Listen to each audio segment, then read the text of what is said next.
सम्बन्धित गरेर झापाबाट सुभाष घिमिरेलाई साथमा लिएर तपाईँले जब काठमाडौँ भित्रिनु भयो पहिलो सम्मको परिकारमा हजुरलाई राजनीति गर्न सोचेको चाहिँ कुन बेला थियो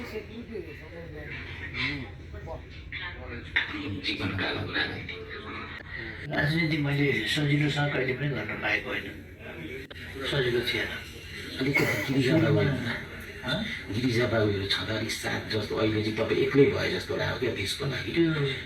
त्यसमा चाहिँ के भने अब गिरिजा प्रसादजी एउटा व्यक्तित्व हुँदा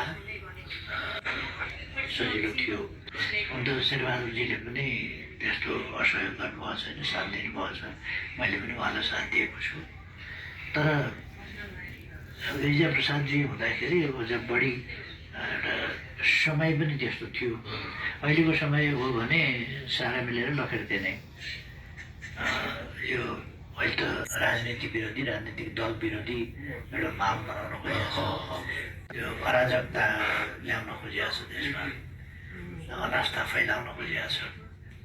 यसले हाम्रो संस्कृति, हाम्रो परम्परा, हाम्रा धेरै कुराहरूलाई बाँच्नका लागि यस्तो अराजकता सिर्जना गर्ने प्रयास भएको।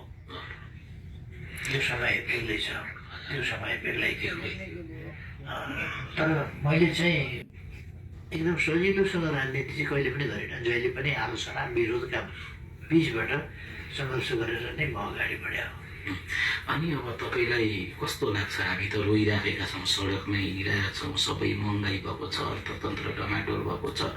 अब हजुरले यस विषयमा चाहिँ अलिकति छोराछोरीहरूलाई, हाम्रो त बा तपाईँ नि हो, हाम्रो त अरू कोही पनि छैन, अलिकति बाहिर गुनासो के छ भने बाले अलिकति हामीलाई खुकुलो गरिदियो हुन्थ्यो, बत्ती नै भयो, देशै खरानी भयो। अनि त्यो दिन पनि युवा सङ्घ र एमाले तयारी रूपमा बस्नु पर्थ्यो भन्दा तपाईँलाई त त्यो दिन थाहा भएन होइन? त्यो भएको कारणले मैले चाहिँ अलिकति यहाँ एउटा पोइन्ट तपाईँलाई सोध्न खोजेको।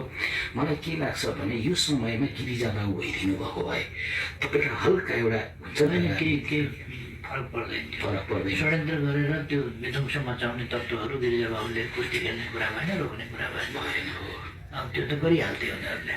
त्यसका पछाडि जुन ब्याकिङ थियो, जे थियो, त्यसमा गिरिजा बाबुको पनि केही लाग्ने थिएन। अब जुन खालको परिवेश हो नि अहिले त्यसको व्याख्या नगरौँ। हजुर नगरौँ।